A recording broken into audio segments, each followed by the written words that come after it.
Hi guys, welcome back to Hustle House Collective. I'm here with Vivian. I'm Samantha. Jay's laughing at us.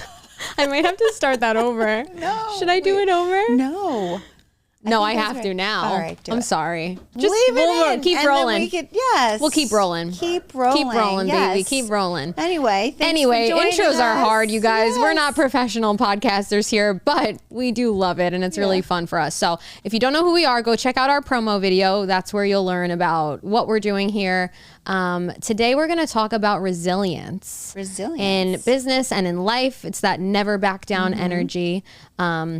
So what is resilience? What is resilience to you? Like, how do you see that? I feel like it is being flexible and really just sharpening your strength, right? Okay. So you're resilient because you are relentlessly pursuing something, right? Yeah. So I feel like that's what we were going to talk about as well, is relentless pursuit. Right. But I think that develops your resilience, right? Because if you are going to continue to pursue something relentlessly through failure, you're going to build your resilience. That's exactly what I was thinking. Like, there has to be failures in order to have resilience. Absolutely.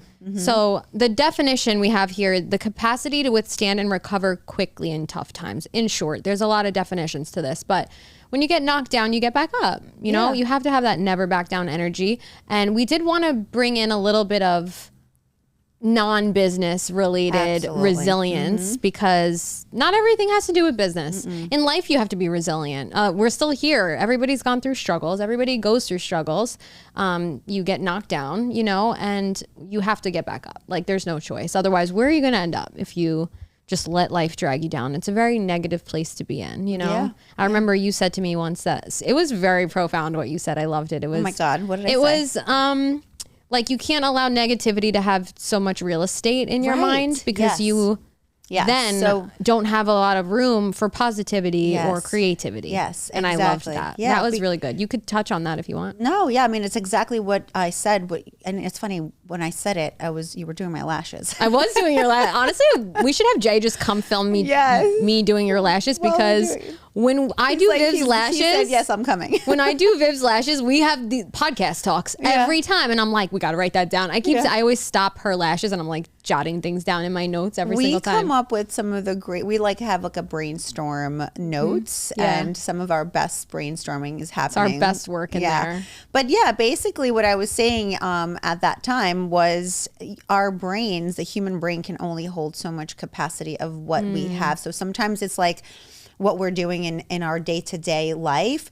And in order for us to be creative and positive and just allow that space in our mind and our brain, it's like if we're taking so much real estate of that with negative thoughts and doubts and really harping and highlighting on failures and things that are just replaying in our mind, maybe something that, you know, embarrassed you at some point in your life and now it's like a trigger. It's a, you know, so it's like, no, we have to like make more room for the things so then this way we can become creative and positive. Totally. I love that. Totally. Yeah. So we're here to talk about resilience today. We've both gone through it. We've both had struggles. We both have, obviously we both are business owners. So a lot of our struggles do have to do with business, but we were trying to stretch our minds and really challenge ourselves to give some examples and maybe some stories about some resilience that we've built, or I guess you can also say like resistance. Like if you go through resistance, you have to like push through it. And I did want to share a story that is very near and dear to my heart. It is one of my favorite things that I've ever done in this life. Although it did take years off of my life. It was a very long 10 days for me. It was an incredible I cried every single day. And I said to this day that like faith and like praying and God and resilience and just like that hustle mentality is what got me through it. And I could not have done it without it. And obviously there's some other people in this story that I'll mention, but I was in Puerto Rico with my family earlier this year and I was only there for a few days. It was not a long time. And there's a very big problem in Puerto Rico with stray animals and stray dogs and stray cats. They have over 650,000 It's so sad. Stray dogs in Puerto Rico. And so I've been seeing them like every time my family goes there, you know, I I see them and I'm like, obviously I'm a big animal person. Like I love animals so much. And I can't even look at them half the time because I'm like, if I can't do something, I can't look at them. Yeah. But agreed. this one day we went to Luquillo Beach and under the bridge, I saw at first just one puppy. This puppy was like this cutest little, it looked like a little Chihuahua mix. Like, I don't know. It was so cute. I will definitely share some photos. Oh my God. When we share this episode, like I actually made a whole TikTok about this experience and like there's some really great information there. Like if you're going to Puerto Rico, there's like ways you can help and stuff like that. I'll share all the links and stuff like that. There's shelters down there that can always use volunteers like with transportation and stuff like that. But you know, I didn't know any of this. When I was on vacation with my family, all I knew is that they had a stray dog problem and I had to close my eyes when we were in the car. That was it because I literally would cry when I saw it. So I woke up, my family's ready to go to the beach. They're just, you know, we're there and you're on vacation. We're on vacation. You're literally on vacation. And everybody's chilling on the beach. I see this puppy and I'm like, I can't go on. So you just saw one? I just saw one at first. The whole story you could probably find. It's really drawn out on my Instagram and TikTok and stuff. I might not get into it as deeply, but like saw this one puppy and I just couldn't leave this puppy. I was like, there's no way. And then all of a sudden a second puppy came out.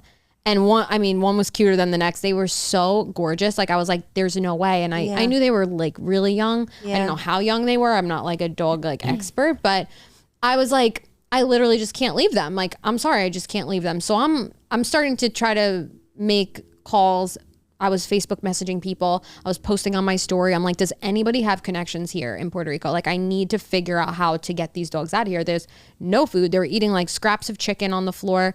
People were just like stopping. And I'm telling you, I sat with these puppies probably for 8 hours. I was there the whole day. Yeah. I didn't leave them. Maybe I left to go grab a piece of food real quick, which I shared with them. And I was like giving them my chicken, but I couldn't leave their side.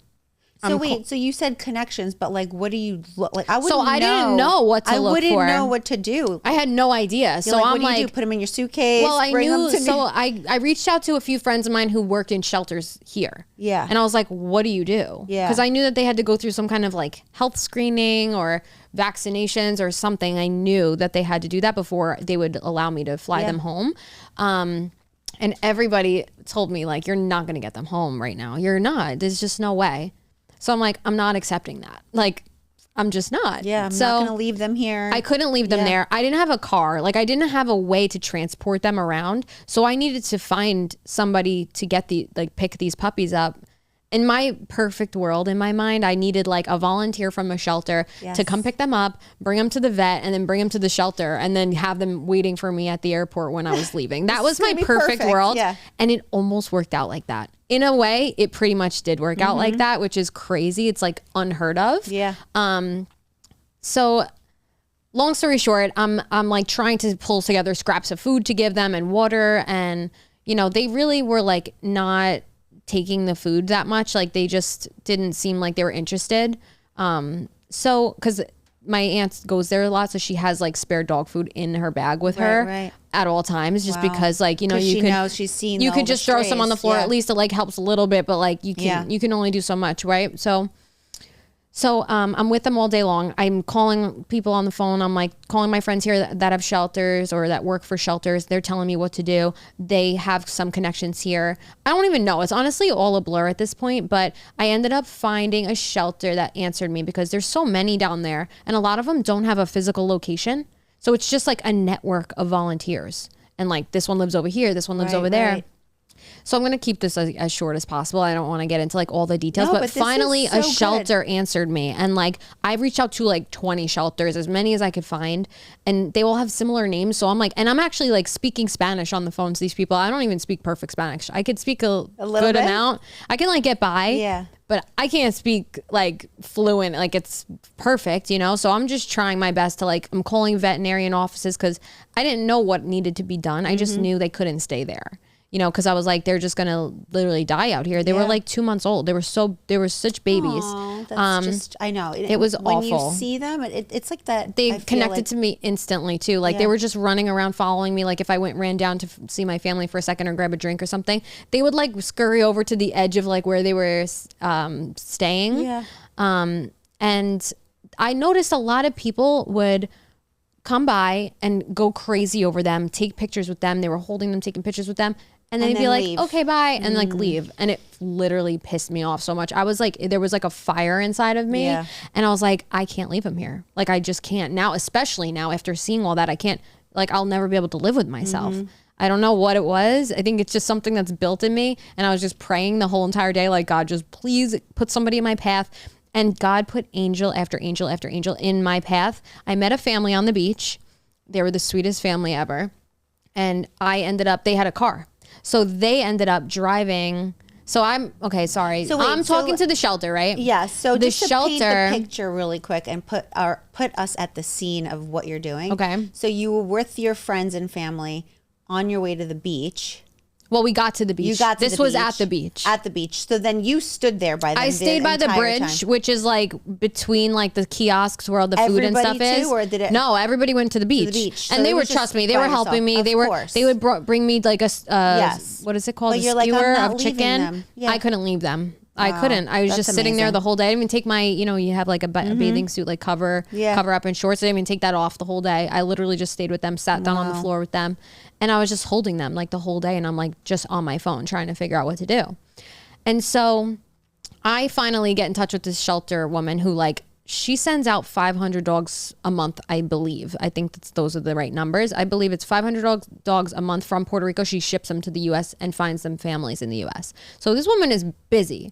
Chelsea from Souls of Satos, that is who was helping me with this. Wow. She ended up blasting it on her own Instagram, which is, they have a huge following on Instagram. So they found a volunteer. And like, mind you, this took hours. This was not a quick process at all. It was a long drawn out process. Like I was there for all day, just trying to orchestrate this like logistics of getting them from point A to point B, right? Yeah. So she finds a volunteer but the volunteer can't come all the way to the beach. Like she lived, long story short, I met a family on the beach. They were willing to help me. They were actually taking like almost like shifts with me at one point. Like when I need to like go to the bathroom or something. And there was a point where I had to literally advocate for these dogs because there was like a girl who came over with her friends and was like going to take the little one and just go to the bar with the little one. And I'm like, no. Excuse me? No, I'm not letting that happen. You're like, these are I'm like, now. Are you going to take it to the vet? Yeah. I'm like, are you going to take her to the vet and then you're going to take her home? Right. And I would have like been, if she said yes, I would have been like, I probably still wouldn't have let it happen. To be honest, I'd be like, no, they have to stay together. They're all each other has. I'm like, you can't separate them now. I literally had the other, sorry, I'm getting passionate about this. No, this is so good. I'm knocking into the microphone. Jay's going to be like, chill out with the microphone. I was so passionate about it. If you're not a dog lover or an animal lover, I mean, I don't know. I just feel like I don't trust you. Sorry. Sorry, not sorry, but I'm sure a lot of the dog lovers are going to so relate. Yeah. Yes. So like I have the other dog in my hand and I'm watching this girl walk away and I'm like, I can't let this happen. And then there was another person who like had just a cart and like one tooth in their mouth and like they didn't look like they were going to take the puppy to a shelter, but they were trying to put it in the cart and I was like, this isn't happening. I'll fight right now if I have to. I'm sorry. I'm very passionate. Little Samantha is I'm sorry. I'll fight if I have to. And these puppies had my heart already, so I was not letting them go. I said, they're mine. I actually brought them here. They're my dogs. She can't have them. Because I knew, I was like, I'm not going to let them go now. Like I have, now I'm on this ride. I was so invested. You were so invested. I was not letting them go. So anyway, long story short, the family drives, I think, a half an hour to go meet the volunteer who also drove a half an hour. The volunteer then took the puppies for the remainder of my trip and was updating me every day. Like she had her in the little one in like a Minnie Mouse guinea pig outfit. That's how little this puppy was. She was in a guinea pig outfit. Wow. But it was so cute. And I was just like, I can't believe it was so not a long time ago that they were literally just like left to die on the street. You know what I mean? And there's so many, it breaks my heart. I still follow all the shelters on Instagram and it breaks my heart every day. Like I wish there was more that could be done.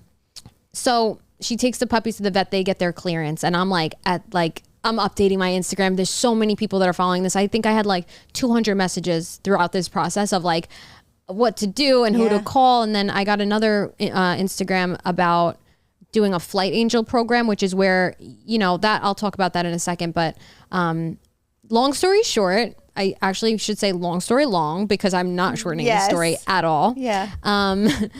they got their clearance, and I was able to take them home on my lap on the plane. And it was the most incredible experience that I've ever had. And that was only the first part. Getting them home was the easy part. Would you believe? Because I already had locked in a home for them, like back here in Long Island. Because you weren't thinking that you were going to keep I don't them. Yeah, like I already have 2 animals. Like I would be it would be hard for me to have 4. I would be a single mom but of 4. There was a time that you felt like I might have to. Literally, like after I had them for like a week at home, I couldn't find a really like suitable family. I keep saying long story short, it's very much not short. I'm sorry. That's not the truth. I'm lying. The family that I had lined up. So I had an option at one point to just let the shelter take over. And I was like, I need to keep them together. There's no way I could separate them. They're literally like, they were bonded. You could tell one didn't want to do anything without the other. And they didn't look like they were from the same litter. Like one was clearly bigger than the other one. So I knew they wouldn't have like, at a point I thought maybe they'd have littermate syndrome or something, but they were bonded. I couldn't separate them. There's so much to this story. Oh my God, I realize I need a whole episode about it because there was a whole nother layer about like whether I should keep them together or separate them. And then I could find really great homes for them separately. And they were like immaculate homes with kids, and they really wanted a puppy, but they couldn't take both. And it's very hard to take both. Like that's not an easy thing. That's not something people do all the time. Right. I had a family lined up to take both. That's why I agreed to keep on my pursuit. And I remember praying. I was literally crying. I cried every day through this process because it was so scary. Yeah. And now I have these 2 little lives in my hands, and like that's my responsibility now that I took on when I have 12 trillion other things going on in my life. Like, and I was like, I'm sorry, this just became my priority now. Like it is what it is. So I had a family lined up. I brought the puppies home. I'm thinking everything's great. Dropped the puppies off. Obviously, I'm sobbing, crying when I dropped them off because I already loved them so much. But the family ended up being allergic to them. So I had to take them back.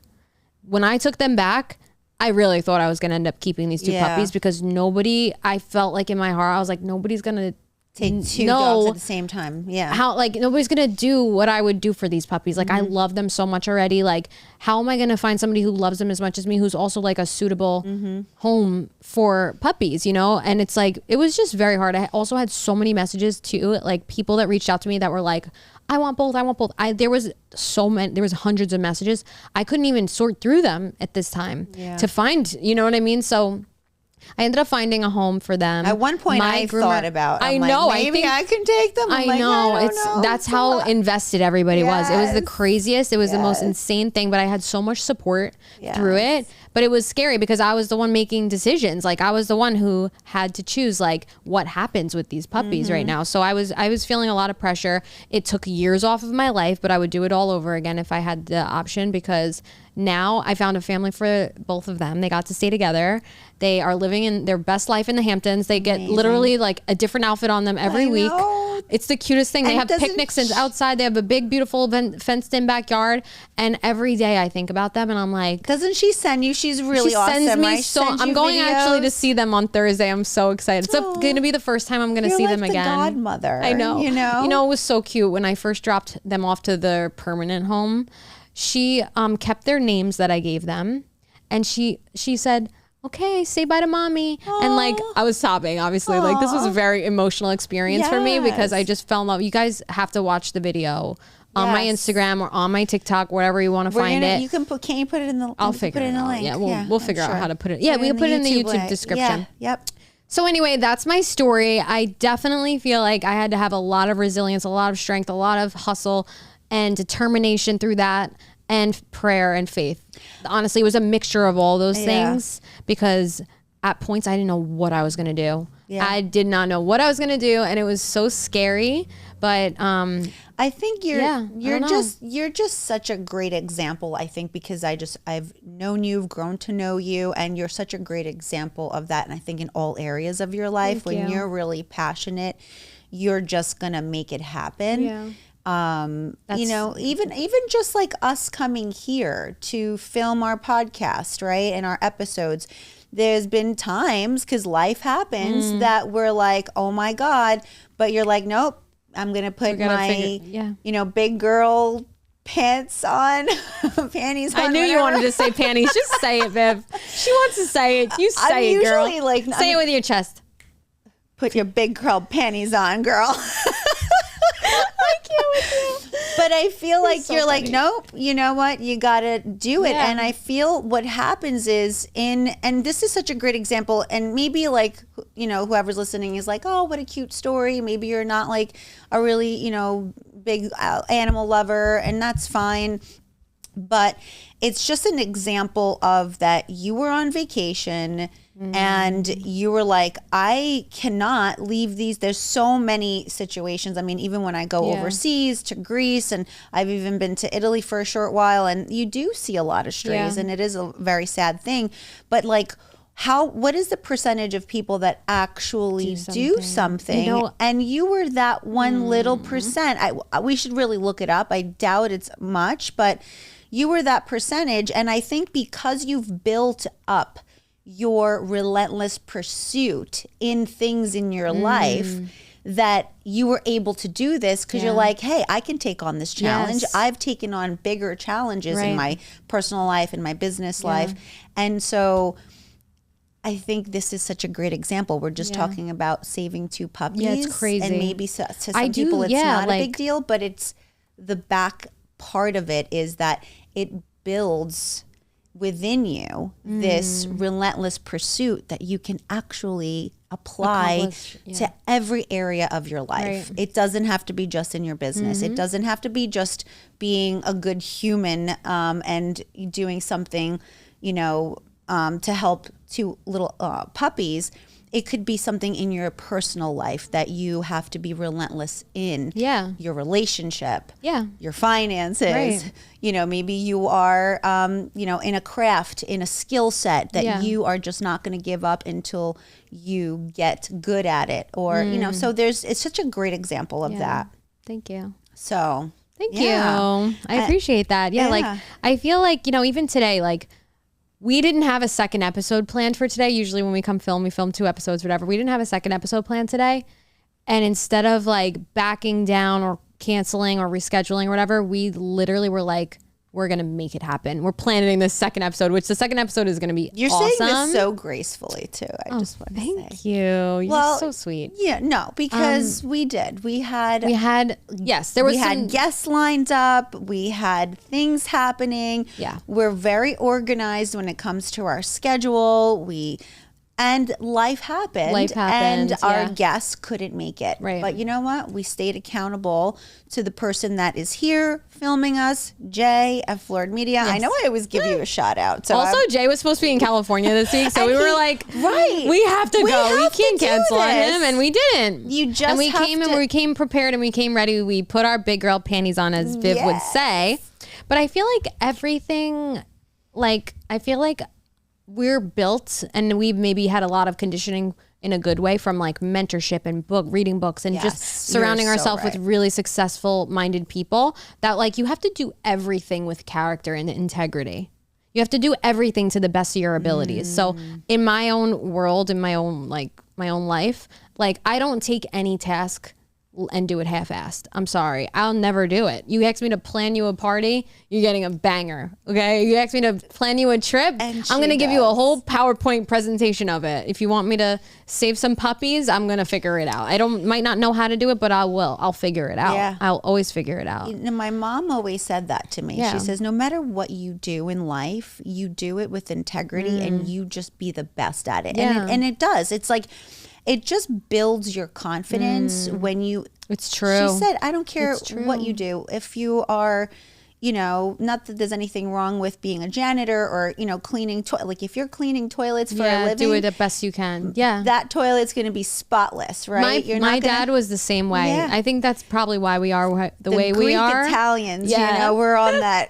Exactly. I see you. I said that in the first episode of my dad. He's so funny. He's like...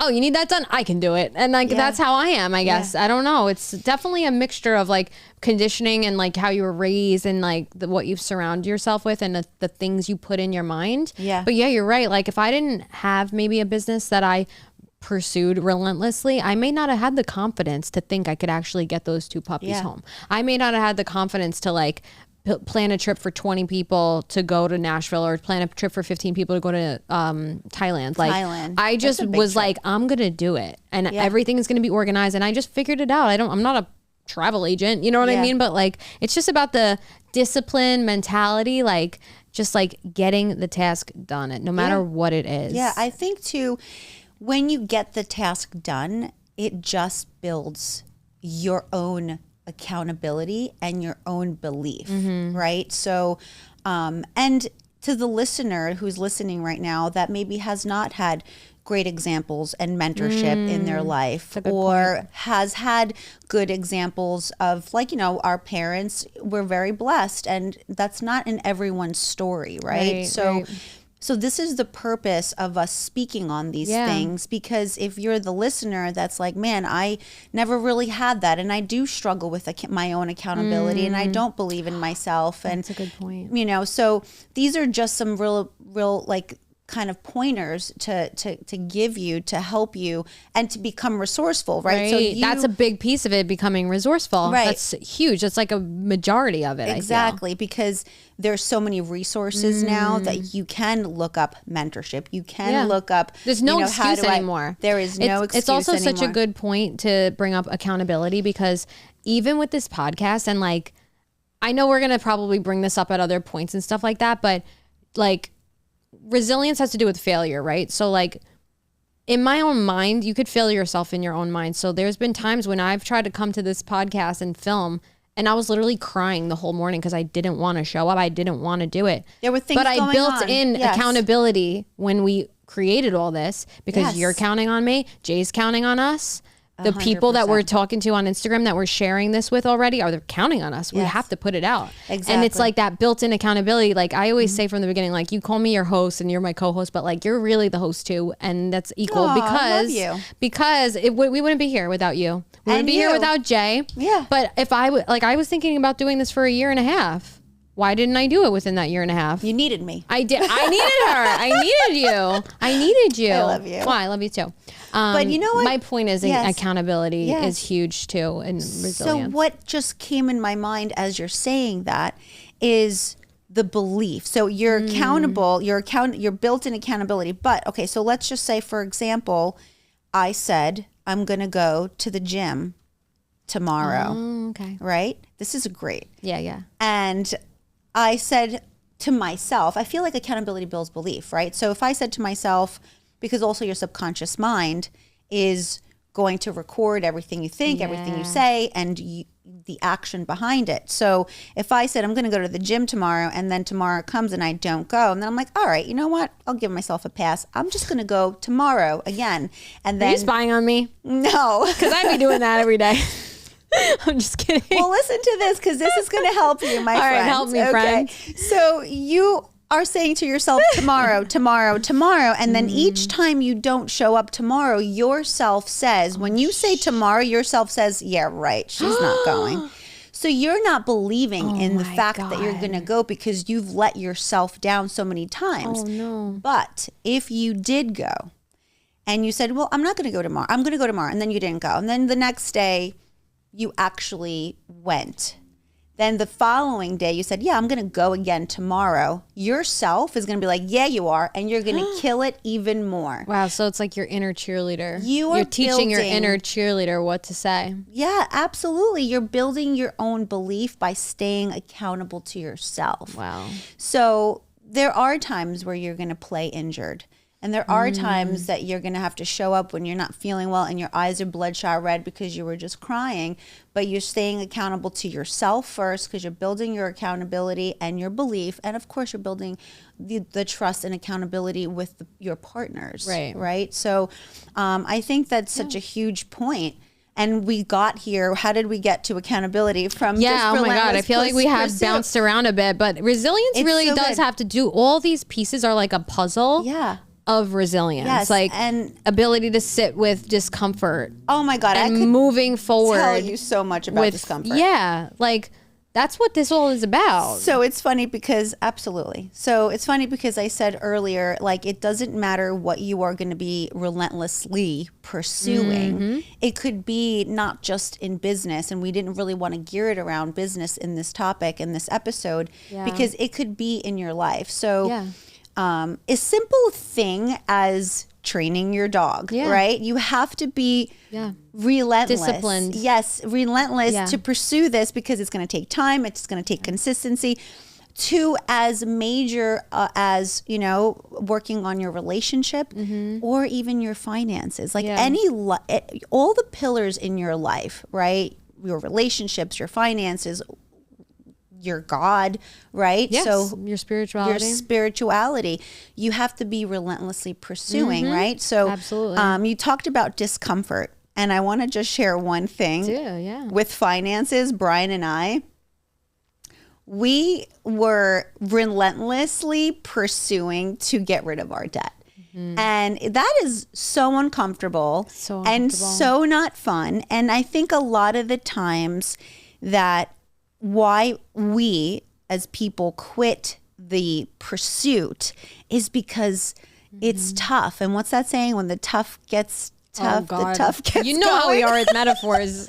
When the going gets tough, when the going gets tough, the tough get going. So yeah, you guys are gonna know we're so good working at on these. yes, what is it? The metaphors. Metaphors. All right, we're not the best at metaphors, but you know what I'm talking about. So, but it was uncomfortable. So Brian and I had, with his master degree school loans and credit cards and some business debt that I had, we had collectively $135,000 of debt. Wow. And it was like a burden. It feels like a mountain. Like, how do I possibly do that? You can't breathe because you're like interest. You're only paying some of the principal. It's hard. It's like hard to understand sometimes. Yeah, but it's like you walk around with this burden on your back, and you're like, oh my God, I'm working so hard, and all your money goes to bills, and then you're like, what's left at the end of the day? But we had to learn something. We had to be resourceful.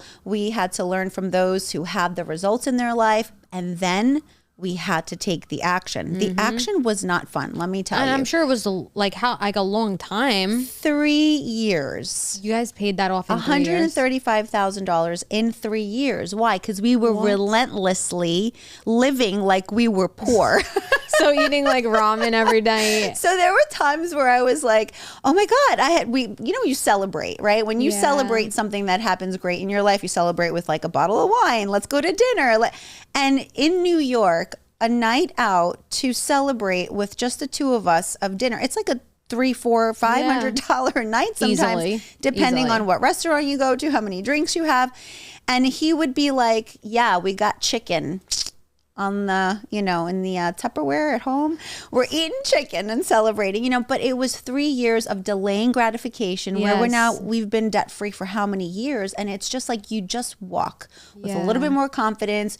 You just don't feel that heavy burden on yourself, so, but it is not easy. The relentless pursuit is difficult, but if you choose the difficult road, the consequences of that are easy. Yes. So it's so like, if you choose the hard thing first, the result is easy. That's a good point. So like if choose your hard. It's going to be hard either way. Choose your hard. It's like, it's going to need to be hard now, and then you're going to make it easier. Or you could choose the easy route now, and it might be a little harder when in the future. Like, choose your hard. I could give you a good example. Like we were talking about the gym. Let's talk about nutrition. So like, what's easier? Fast food. Fast food, or like a salad with some, good protein on it. The easy route is like, ooh, I'll take the burger. Yeah. Right? But then I do love a good burger. Oh, I had one yesterday, but it was homemade. It was a grilled, nice protein. burger. It's really good. Yes. I'm not talking like a McDonald's burger. No, but I'm saying, like a big, juicy burger. But I'm saying, what's easier to choose? The healthy or the... No, it's easier to choose the unhealthy option. Exactly. You want to call Domino's after a night, Don't do it. I don't even... Do you want to call Domino's after a night? I just visualized. a night. What kind of night are we talking about? No, we're not going there, Viv. You're going to make me turn red. She always tries to do this to me. I'm usually not I'm the sweating. inappropriate one. You are the inappropriate one of the group.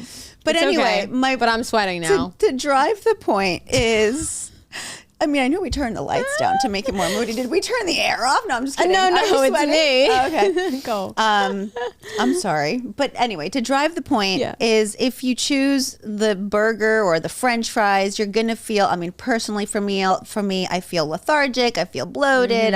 You gain a few The hard pounds thing was the second part. Exactly. The hard thing is the second part. And if you chose a salad, the hard thing is the first thing. And the easy thing is the second Is thing. being like fit, basically. I get what you're saying. We're being silly today. Everybody gets it. Yes. Why? We're here to have being fun. silly. We're That's here to fine. have fun. We're here to have fun. Yes. You have to be, you know, Yeah. what is it when you mix entertainment? Business and pleasure? No, entertainment with education. Oh God, you're gonna make me say some crazy word. Edumatainment. Is that it? Did we make that up? Edumacation. Edumacation. Edumatainment. Right, you have to have entertainment. Oh, that's right. Or Entertainment. entertation. Entertation. Oh, we're done. We're done. Do you want to add anything about resilience here? I mean, I really Did we even talk about resilience here? I don't know. I didn't even look at my notes, but yeah, I mean, I think also when you feel worthy, right? So I feel that your beliefs, your accountability, being resilient, relentlessly pursuing something, I feel like it also builds your worth, right? So I feel like when There's parts to it, but I do feel like that is a part of it. right? Like accomplishing something, like putting your mind to something and then accomplishing it definitely builds your self-worth, but you have to believe it though. That's the piece that is hard. That's the piece. And then you throw in a bunch of other factors like your past or like things you've been through. You know what I mean? It might alter the belief there. So you do need a big piece of that is the belief of your worth, but this is a contribution to it. Absolutely. Well, yeah, because if you, like we said, if you stay accountable to yourself and to others, You're building your confidence. You're building your confidence and your belief in yourself. And then confidence is like a part of feeling worth, you know? Like you feel like your self-worth when you're confident. Absolutely. Yeah. So, but yeah, I mean, I'm usually, you know, not looking at my notes, but I think we covered everything. I think we did too. Yeah, did we? I don't know. But anyway, I think this is a fun time. We had a fun time. I think we had a great time. I think we definitely gave some really good examples of why it's important Resilience. It to is. Truly, I think whatever it Never is, giving up. Yeah, never giving up. And I think we can give so many examples. And I think we even talk about that in one of our episodes, right? Where we're talking about people that didn't give up in their life, in their business, and then became who they were after how many years. Like it's not like quick. What is it? What's the opposite of delayed gratification? Instant gratification. Instant gratification. Yeah. I feel like we just live in a very microwave mentality world where we want things done now. It's like things are just, it's like, oh, that's a whole nother thing. It's the entitlement. But I feel like because we're in this world that everything can be so quickly and accessible that we think that that the success that we're seeking and the thing that we're pursuing needs to happen in flash of a second. It's ambitious, but it's also unrealistic. But yeah. Anyway, you guys tag us with some of your comeback stories. Yes. We want to hear from you guys. We want to hear about some resilience. We want to hear stories. Like just share them. If you guys want to send us in some stories, maybe we can read some stories. Absolutely. We'd love to share. Send us stuff. We will obviously put all of our information in the show notes. Where to find us, obviously Hustle House Collective on Instagram, and Samantha Laspisa on Instagram, and Vivian Jeffress on Instagram. Yes, and then we have a TikTok. We got a bunch of stuff. Yeah, you're gonna be able to find all that. Yes, you know, we'll tag all the links. We'll tag within. It's like a spider web in there. I don't know. Tag something. You'll be finding something on there. Anyway, thank you so much for joining us today. We had a lot of fun, and we'll see you next time. See you later.